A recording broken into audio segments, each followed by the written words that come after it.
আগুন ছড়িয়ে পড়েছে পুরো উপমহাদেশে। পাকিস্তানের ৩টি বিমান ঘাঁটিতে ক্ষেপণাস্ত্র হামলা চালিয়েছে ভারত।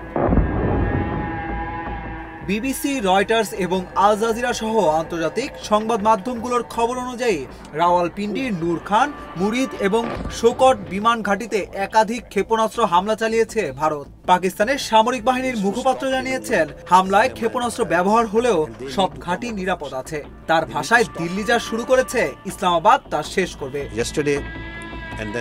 রয়টার্স জানিয়েছে, স্থানীয় সূত্রে অন্তত 4টি বড় বিস্ফোরণের খবর পাওয়া গেছে। পাল্টা জবাবেও দেরি করেনি পাকিস্তান।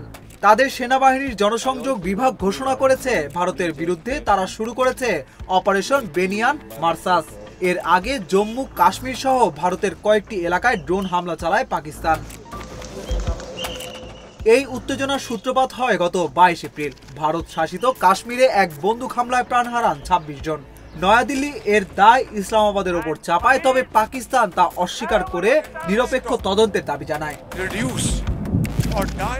এরপরই শুরু হয় হামলা পাল্টা হামলা, বাড়ছে উত্তেজনা, ঘটছে প্রাণহানি। এই সংঘাতময় পরিস্থিতি কোথায় গিয়ে থামে সেটি সময় বলে দেবে।